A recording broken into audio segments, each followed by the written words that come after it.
Na nossa última aula, nós estávamos vendo a diferença entre competência e capacidade tributária ativa.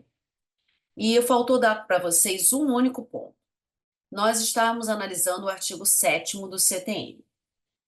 Eu falei da possibilidade de delegação da capacidade tributária ativa e ficou faltando eu analisar com vocês o parágrafo 3º do artigo 7º, para vocês entenderem bem uma distinção que é relevante.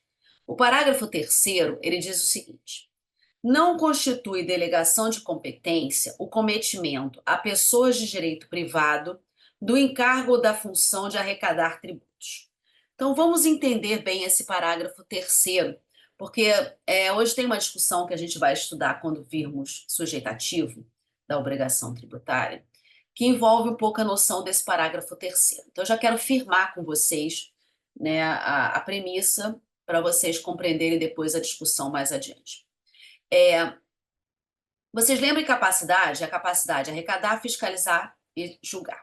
Só que eu mencionei para vocês que o conceito de arrecadação é aquele conceito de uma forma ativa, né? Você lança o tributo, você vai escrever em dívida ativa, você vai ajuizar. Então, arrecadar é nesse sentido. Quando o parágrafo 3º do 7º diz que não se caracteriza, não constitui delegação, atribuição, o cometimento a pessoas de direito privado do encargo função de arrecadar, ele está tratando de uma hipótese muito específica, que é o caso dos bancos, que é arrecadar num conceito diferente daquele que eu mencionei antes. O banco, exerce uma função de caixa. Ele arrecada aqui, entre aspas, nesse conceito. Então, por exemplo, você tem a possibilidade de pagar o seu tributo, lá o carnezinho do IPTU, num banco, numa instituição financeira. O que o banco faz? Ele pega aquela guia, né? Hoje em dia você faz tudo pela internet, né? Mas assim, ele vai receber o valor que aquela pessoa vai querer pagar, ele vai receber aquele valor e vai transferir para o ente tributante. Então, o ente federativo. Então, na verdade, ele exerce função de caixa, ele recebe e repassa. Não é arrecadação que é a delegação de capacidade tributária ativa. Quando você, um município, recebe uma delegação de capacidade tributária ativa de ITR, ele vai fazer o lançamento. É que ITR é lançado por homologação, né? Então, a parte antecipa o pagamento e o município vai verificar se aquele pagamento está correto ou não e, eventualmente, vai fazer um lançamento, lavrar um auto de infração, uma nota de lançamento, cobrando diferenças. Isso é a função do município. O município vai efetivar um lançamento. Se não houver o pagamento, ele vai inscrever em dívida ativa. O município é que vai ajuizar a execução fiscal do ITR, tá? Porque a delegação da capacidade tributária ativa é total. O que o banco faz não é isso. O banco não faz lançamento. O banco não emite guia nenhuma. O que ele faz é receber o dinheiro e repassar. O banco não faz parte da relação tributária, sujeitativo e passivo. O banco não faz parte dessa relação. A relação do banco é contratual, seja com o ente federativo que ele contratou para prestar aquele serviço, né? O banco recebe uma taxa, um valor, taxa aqui entre aspas, né? Uma tarifa, um valor para fazer esse repasse, né? É uma contratação, né? O município contrata o banco. Aqui no Rio de Janeiro a gente faz abre a gente tem um edital, a gente notifica aos bancos, né? Faz um chamamento público e os bancos que quiserem, ele assina um contrato com o município do Rio e a gente paga um valor por essa atividade, né? Então ele vai receber o valor e vai repassar. E o banco recebe uma tarifa.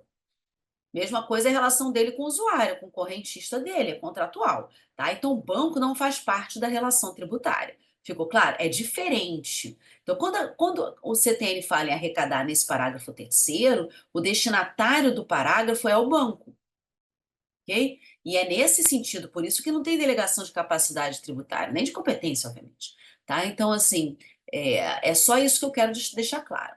Nós vamos estudar, por exemplo, a COSIP.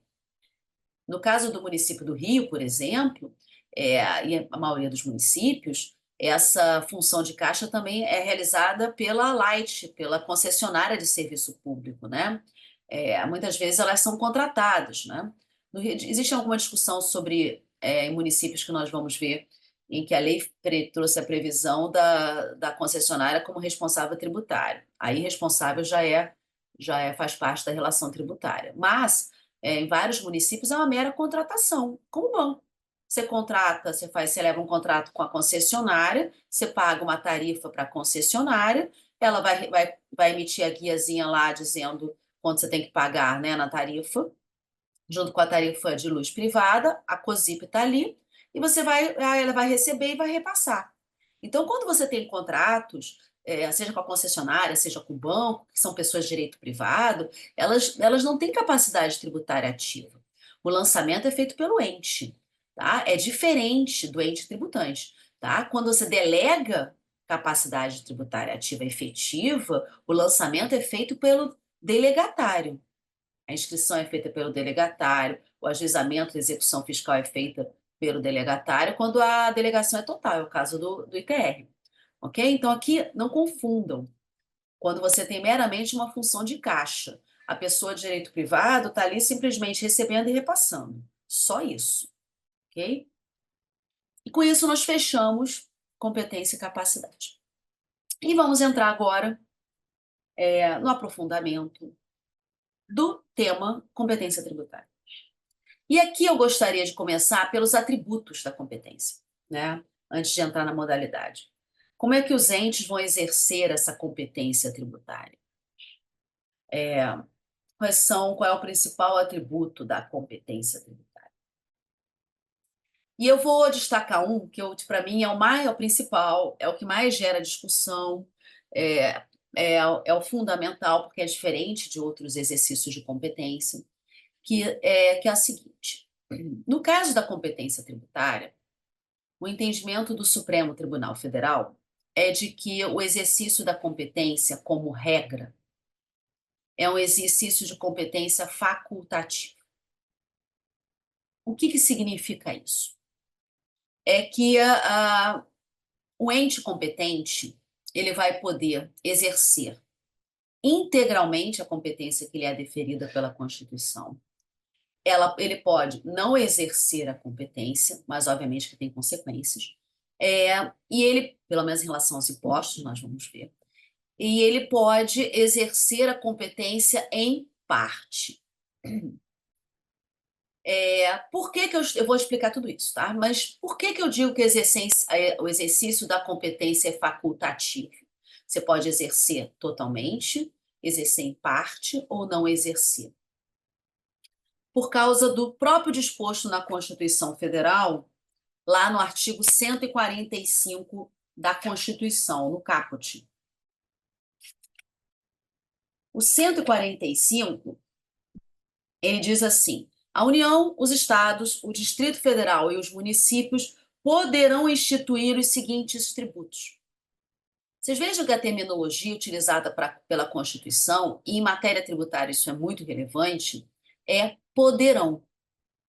Ele não diz os entes federativos irão instituir. Ele diz poderão instituir. Então, aqui o verbo, sempre que você estiver em direito tributário, a parte tributária, essa terminologia poderão é uma faculdade. Quando a Constituição quer uma obrigação, será, irá. Okay? Os verbos mudam e o Supremo interpreta a Constituição dessa maneira. Okay? Então, ele é facultativo.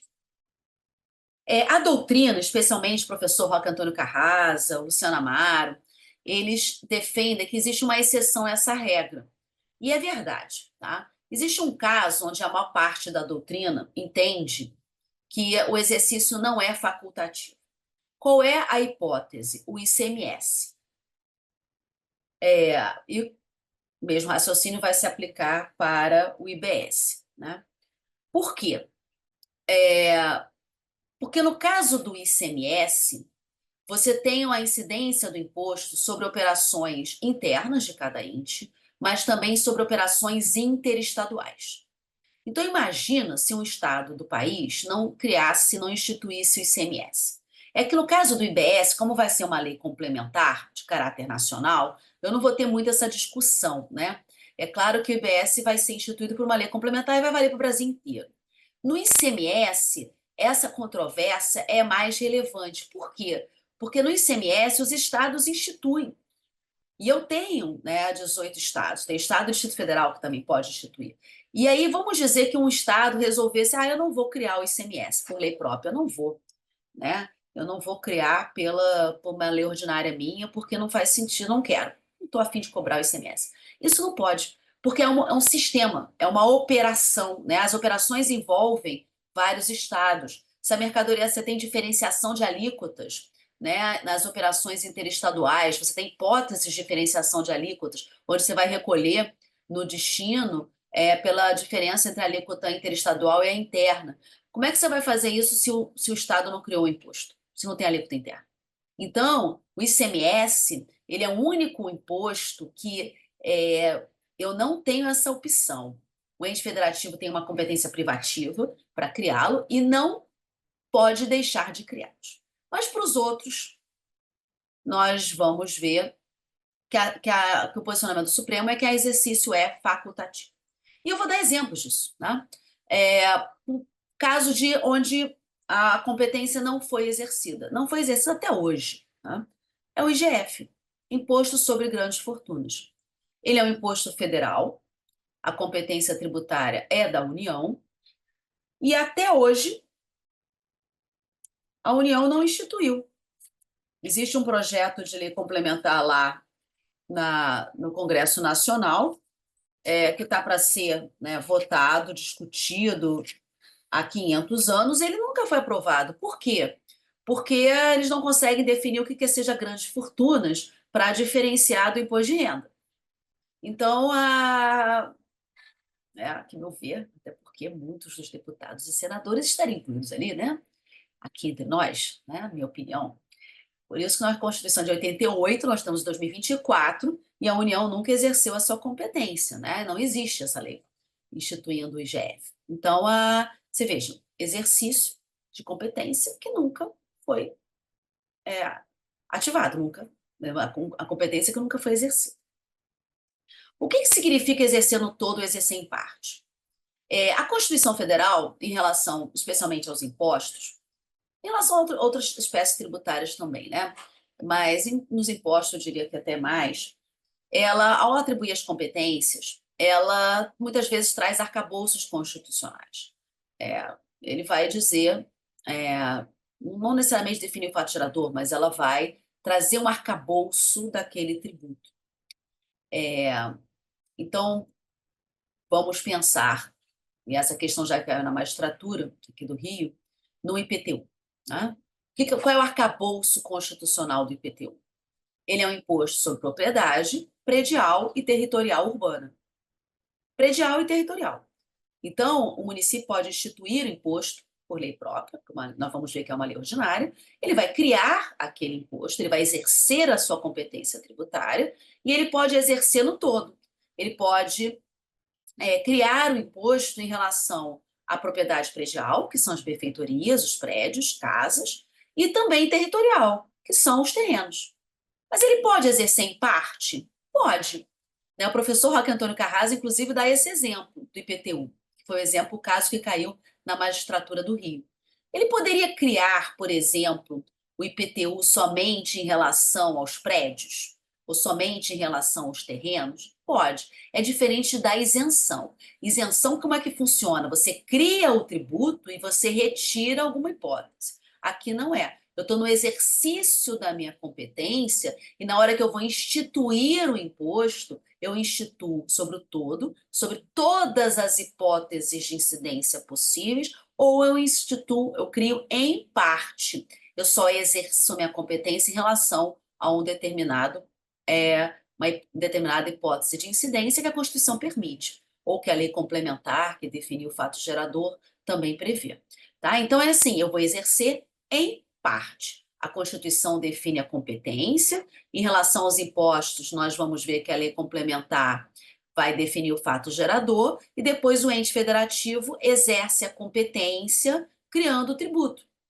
Eu vou me aprofundar isso quando estudarmos legalidade. Mas vocês vejam as funções da legislação. Quando eu trato de competência tributária, é doente, por lei própria, é doente. Então, o município criou o IPTU por lei própria. Ele pode exercer aquela competência no todo, em relação a todas as hipóteses de incidência, todos os fatos geradores possíveis, ou ele pode exercer em parte. É possível? É. Tem que justificar? Obviamente. Mas ele pode exercer em parte. E outro exemplo que aí eu já diria que até a própria jurisprudência do Supremo já cita isso como exemplo. ISS. Como vocês sabem, né, o ISS ele é competência municipal e a Constituição estabelece lá no artigo 156 que você vai poder instituir ISS sobre serviços de qualquer natureza definidos em lei complementar. Então, eu tenho uma lei complementar, que é a famosa lista de serviços, né, do ISS. A atual é a Lei Complementar 116 de 2003, que tem lá uma lista de serviços, tem 40 itens de serviços. E o município, na hora que foi instituir o ISS por lei própria, ele pode exercer a competência no todo, em relação aos 40 itens da lista de serviços, ou ele pode exercer em parte. Ele pode instituir o ISS sobre 10 serviços, 10 itens da lista. É possível? Sem sombra de dúvida.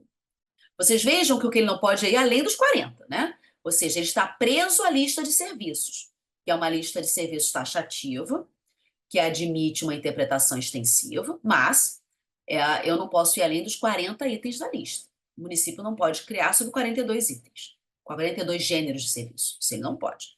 Tem 40 itens na lista. Agora, ele pode o menos? Pode. O Supremo Tribunal Federal já disse isso. Na verdade, a lista de serviço, ele traz as hipóteses de incidência do ISS. Então, dentro daquelas hipóteses de incidência, do que é possível os municípios criarem, ele pode criar sobre tudo, instituir o imposto sobre tudo, ou instituir em parte. Só para vocês terem uma ideia, tem municípios que vão perder o ISS com a reforma, né, que o ISS vai ser extinto em 2033 para só ter o IBS, e eles nunca instituíram o ISS. Eles nunca exerceram a competência em relação ao ISS. Esse é o problema da reforma tributária do ponto de vista dos municípios, né? Nós temos uma realidade municipal muito diversa. São 2.000, né? Você tem, sei lá, milhares de municípios e você com realidades completamente diferentes. Você tem municípios micros, é, pequenos, médios, municípios grandes. Rio de Janeiro e São Paulo, eles têm uma arrecadação tributária que é comparável e é maior do que alguns estados do país. Então, assim, por isso que alguns gostam, né? Eu não gosto muito disso não, mas tem gente que chama cidades, estados, né? Tem umas pessoas que têm umas nomenclaturas assim, mas não há dúvida que são realidades diferentes, né? Então, assim, tem município que vai perder o ISS e nunca arrecadou ISS. Ou quando instituiu sobre 2 serviços. Tem municípios do Nordeste, município do estado do Rio de Janeiro, tá? Não estou pensando em Nordeste, não, mas assim, que é mais distante da minha realidade, né? Porque as pessoas pensam assim, mas o Nordeste, que é mais humilde, mais pobre, tem cidades mais pobres, mas estados até do Sudeste tem municípios que instituíram o ISS sobre 2 serviços. Serviço bancário, porque quase toda cidade tem banco e denota a capacidade contributiva, e escolheu mais um serviço. Tem municípios que não instituíram o ISS. Essa é a realidade do nosso país. Vai perder e nunca arrecadou. Tem município que vive de receita transferida, de ICMS, de PVA, de ITR, que é uma parte rural da cidade, de IPI, Fundo de Participação, FPM. Então, assim, vocês vejam, de combustível, eles vivem de receita transferida. Eles não instituem as receitas próprias. Então, por isso que isso é importante, né? Até para vocês terem a visão do contexto da reforma, né? Do impacto da substituição, da extinção total, né? Da substituição do IBS, que vai extinguir, né, o ICMS e ISS. Então, assim, para alguns municípios não vai fazer tanta diferença, depende do que ele vai arrecadar, né, de IBS. Mas para municípios como Rio e São Paulo faz muita diferença. Dependendo de como vai ser feita a arrecadação e a distribuição, você vai ter uma diferença. Então, e a reforma tributária tem toda a discussão de competência. Quando eu der a competência compartilhada, eu vou falar disso, tá? Então, já vão desenvolvendo esse raciocínio. Ficou claro? Então, isso é importante. O último ponto que eu gostaria de analisar, dentro dessa ideia de exercício facultativo, é o seguinte. O Supremo diz, você pode não exercer em parte, exercer no todo, mas existe uma consequência se você não exercitar, se não exercer a sua competência. E a competência a consequência está na Lei de Responsabilidade Fiscal, no artigo 11. Então, vamos ler o artigo 11 e eu vou explicar.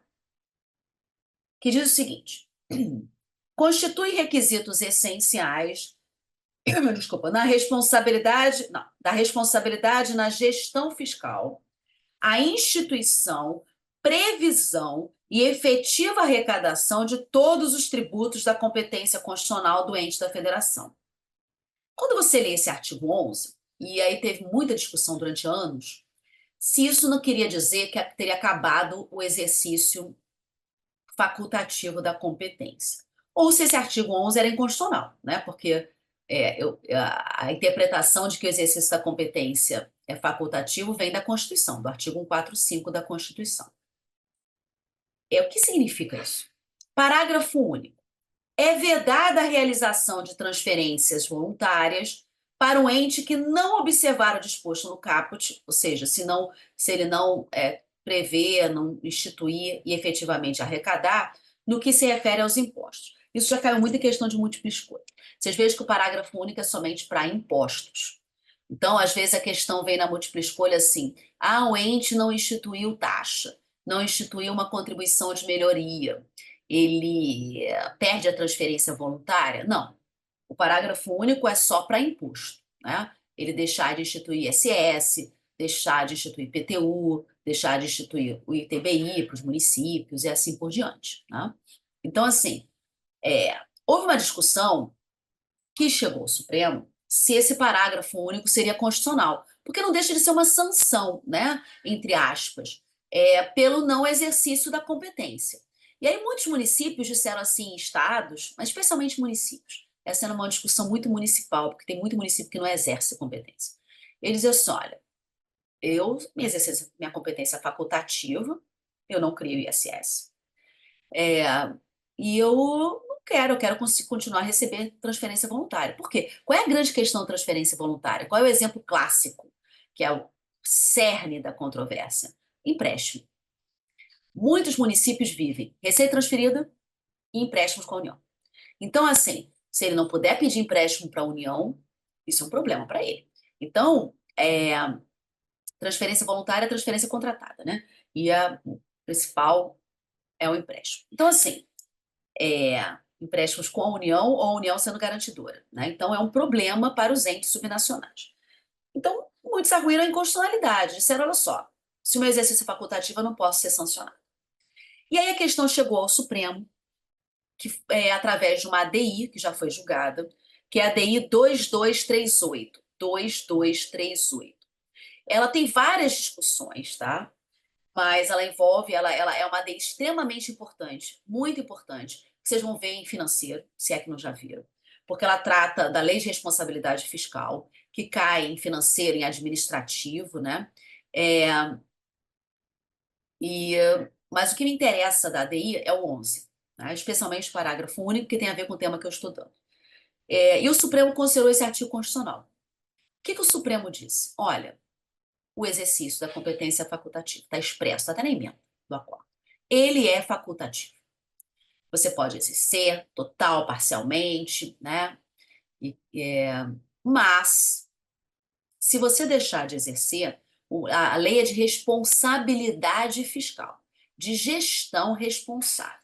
Você não criar os impostos que são de sua competência, isso não está dentro de uma gestão responsável.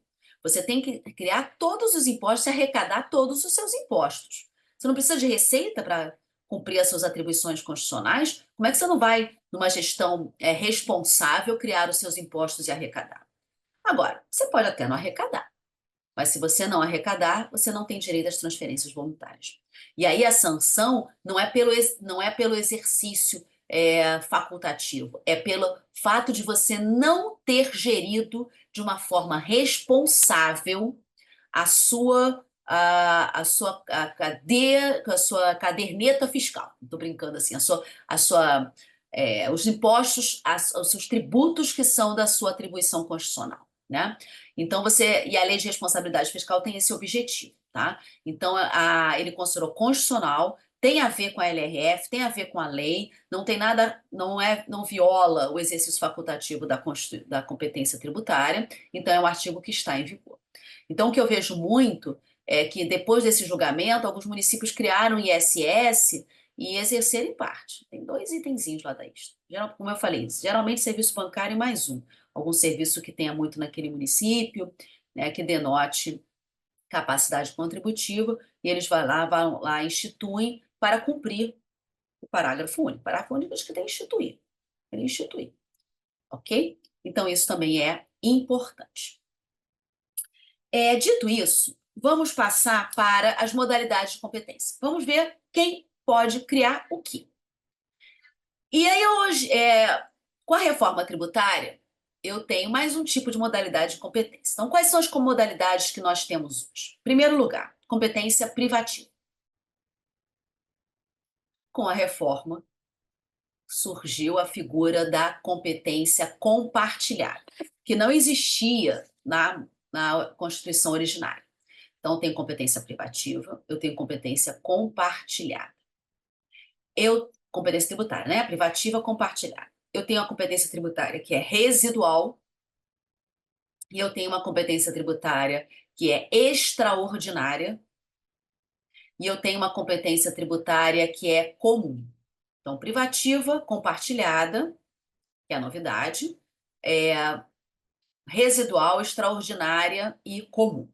E aí eu vou dar cada uma delas, né? Já vou falando um pouquinho da reforma à medida que eu for examinando cada uma delas. A primeira é a competência privativa. O que é uma competência privativa? É aquela que é atribuída a um ente federativo com exclusividade. Em outros ramos de direito, privatividade e exclusividade não é a mesma coisa. Mas para o direito tributário é. Então, quando a gente pensa em competência privativa, é que ela é atribuída com exclusividade. Se um outro ente vier a exercê-la, ele está invadindo competência ali. Quais são os tributos que são da competência privativa dos entes, que só aqueles entes podem criar? Eu vou dar por ente federativo, ok? Primeiro, União. O que a União cria, institui com exclusividade? Primeiro, os impostos. Eu tenho muito essa ideia de competência privativa em relação aos impostos, tá? Os impostos, geralmente, agora temos competência compartilhada, sempre eram competências privativas, fora a residual e a extraordinária. Mas, geralmente, impostos, a gente pensa muito em competência privativa, né? Mas não só para impostos, obviamente. Então, União, o que ela pode criar de forma privativa? Os impostos federais, que estão no artigo 153 da Constituição Federal. Esse artigo 153, ele foi alterado pela reforma para incluir o inciso 8º, que é um imposto seletivo, né? Então, dentro dos impostos, o que a reforma trouxe para a União, dentro da competência privativa da União, é um imposto seletivo, tá? Que hoje é o artigo 153, inciso 8º. O imposto seletivo será cobrado a partir de 2027. Além dos impostos, o que a União também cria de uma forma privativa, exclusiva? Empréstimo compulsório. Empréstimo compulsório é uma espécie tributária, nós vamos ver, distinta, e só a União pode criar empréstimo compulsório. Isso está previsto no artigo 148 da Constituição Federal, 148. O que mais ela pode criar de forma privativa? As contribuições especiais ou parafiscais do artigo 149, caput, não são todas as parafiscais ou especiais. Elas são as do 149, caput, e as do 195 da Constituição Federal. 149, caput, e 195 da Constituição Federal. 149 caput envolve as contribuições de intervenção no domínio econômico, as CIDs. Vocês se lembram que eu falei da CID combustível? Ela é federal, só a União pode instituir. As contribuições de interesse das categorias econômicas e profissionais, 149 caput. As contribuições sociais, a única que é a competência comum é a contribuição previdenciária de funcionário público, de servidor público, que aí todos os entes criam, mas fora a previdenciária, as contribuições sociais, incluídas as de Seguridade Social, são todas contribuições privativas da União.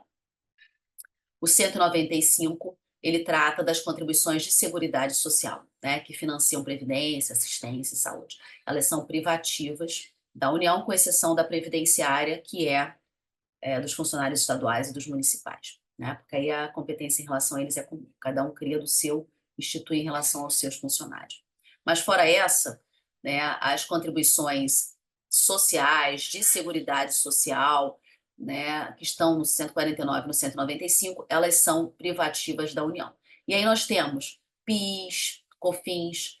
Essas duas, a PIS e COFINS, é que vão ser substituídas pela CBS. A CBS está no artigo 195, inciso 5º da Constituição Federal. 195, inciso 5º, que foi incluído pela reforma tributária. A CBF, a Contribuição de Bens e Serviços, que é a CBS, ela vai entrar no lugar, ela vai substituir PIS e COFINS.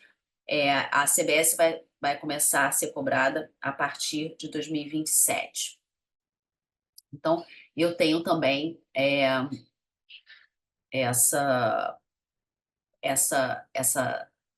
esses exemplos de contribuições de seguridade. Fora isso, que também é privativa da União, ela exerceu a competência e criou PASEP, que não vai ser extinto, contribuição sobre o lucro líquido, né, contribuições previdenciárias federais, todas elas são dela, ok?